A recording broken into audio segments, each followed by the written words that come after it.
विमल, पोलो, जोमा केसरी, हर पल मनाओ केसरी त्योहार। जी, उसके बाद आ रहा हूँ राजू अगमारे आपके पास भी। पहले विनोद जी, आपका पहला रिएक्शन क्या था विनोद जी जब आपने सुना ये हादसा हो गया और अभी तक जितनी जानकारी जुटाई आप?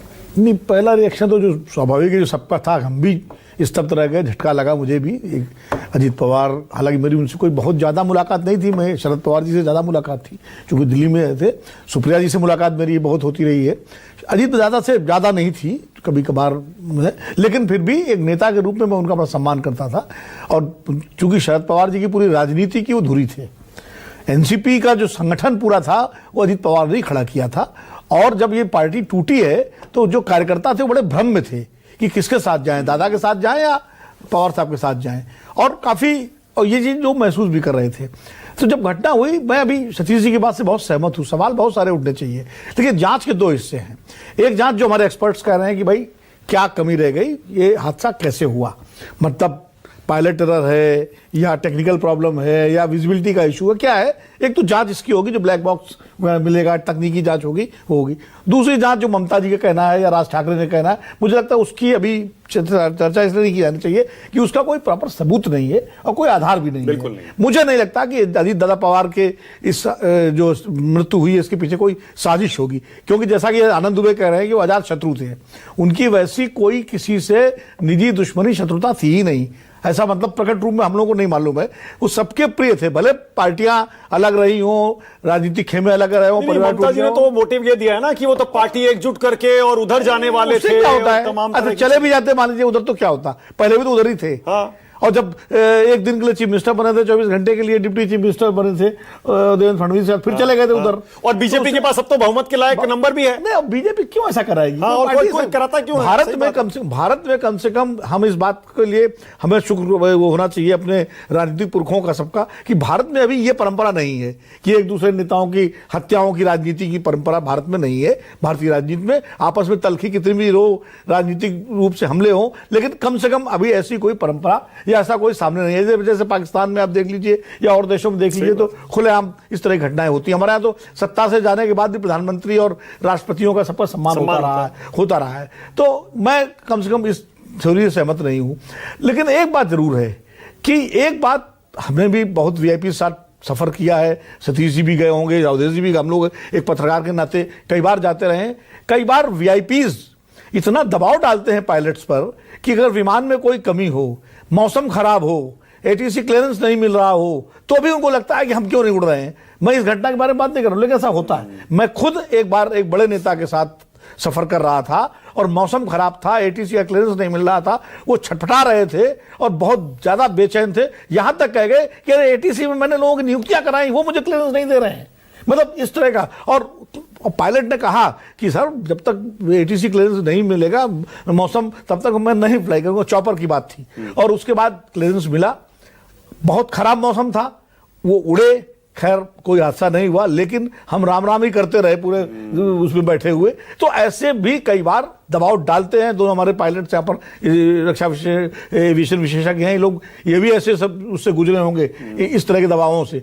और ये तब पायलट का जो है ये जिम्मेदारी होती है कि कितना भी दबाव आए, ना आए दबाव, उसको नहीं दबाव में आना चाहिए, क्योंकि ये वीआईपी की जिंदगी का भी सवाल है, उसकी अपनी जिंदगी का भी सवाल है, पूरे क्रू की जिंदगी का सवाल है। देखिए, रेल और रोड के हादसे में फिर भी बचने की गुंजाइश रहती है अगर बहुत फैटल एक्सीडेंट ना हो। एयर क्रैश में तो शायद ही कोई अहमदाबाद में सज्जन, पता नहीं ईश्वरी कैसे बचे थे, वरना कहां कौन बचता है एयर क्रैश में। तो मुझे लगता है वीआईपीज को भी ये देखना चाहिए, जो पूरा सिक्योरिटी प्रोटोकॉल है उसका पालन करना चाहिए। और एक बात और कहूंगा मैं, मानक भाई, इतनी दुर्घटनाएं हुई, हम लोग संजय गांधी से लेकर के और अजीत दादा पवार तक की दुर्घटना हुई, विपिन रावत और सब, जांचें होती हैं, जांचों के बाद क्या होता है उन जांचों का आज तक पता नहीं चला। और क्या किसी पे जिम्मेदारी तय हुई, डीजीसीए, सुरक्षा मानकों का कितना पालन हुआ, जो जहाज फ्लाई हो रहा मशीन जो है उसकी क्या स्थिति है, कुछ भी मतलब उसके बाद सब लिपापोती हो जाती है। ट्रांसपेरेंसी की कमी भी है ना, ट्रांसपेरेंसी नहीं है। कोई रिपोर्ट आप बता दीजिए, विपिन रावत की रिपोर्ट बता दीजिए, माधव सिंधिया की बता दीजिए, दोरजी खांडू की बता दीजिए, राजेश शेखर रेड्डी की बता दीजिए, ओपी जिंदाल, सुरेंद्र सिंह, कितने घाट से हम लोग गिराए, सीएमसी बाली होगी, सारे। तो ये भी देखना है कि आखिर ये अभी हम लोग भी चर्चा कर रहे हैं, ताई गई हो जाएगी, उसके बाद फिर इंतजार करेंगे, ईश्वर न करे कोई भविष्य में हो, लेकिन यही होता है। तो ये दो तीन सवाल जो है ये बहुत पर महत्वपूर्ण विनोद जी अब महाराष्ट्र में क्या होगा, थोड़ा ये भी तो बताइए। मुझे पता है बहुत जल्दबाजी होगा, राजनीतिक बात नहीं करना चाहता मैं, लेकिन मैं ये कह रहा हूं कि देखिए डिप्टी सीएम का पद खाली रह सकता है, उसमें कोई दिक्कत नहीं है।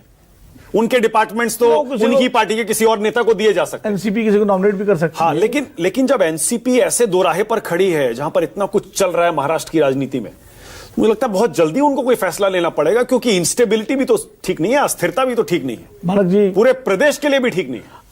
आज सुबह मैं एक चैनल पर जुड़ा हुआ था वहां, और आप तो 5 बजे 5:30 बजे चर्चा कर रहे हैं। उस चैनल ने तो उस समय मैं करीब 12 बजे के आसपास जुड़ा हुआ था, तभी चर्चा शुरू कर दी थी। और मैंने अपने विवेक के हिसाब से थोड़ा बहुत जवाब देना शुरू किया, तो मुझे व्हाट्सएप पे मैसेज आ गया एक हमारे मित्र का।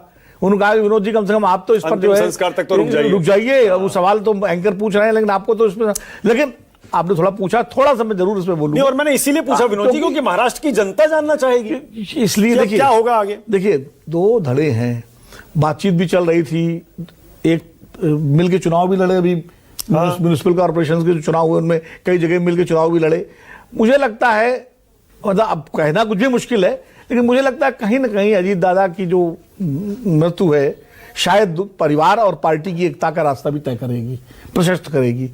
असली सवाल यह है कि जो एकता होगी उसके बाद वो पार्टी कहाँ रहेगी, वो एनडीए में रहेगी, महायुति में, या इंडिया गठबंधन में जाएगी, महागठबंधन महाअघाड़ी में आनंद दुबे जी के बगल में बैठेंगे एनसीपी के लोग, या देवेंद्र फडणवीस जी के साथ बैठेंगे।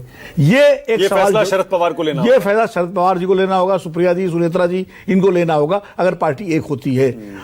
या ये भी हो सकता है कि कुछ समय तक अलग अलग रहें, शरद पवार जी पर्दे के पीछे से उसकी देखरेख करें और सुनेत्रा जी कमान संभाल लें, अजीत जी के जो बेटे हैं, और जब तक सरकार में है तब तक सरकार में रहे, बात भी देखी जाएगी। ये भी हो सकता है, बीच का रास्ता निकाल सकते हैं, उसमें एक तरीका है कि अब ओके अवधेश जी, पहले तो ये हादसा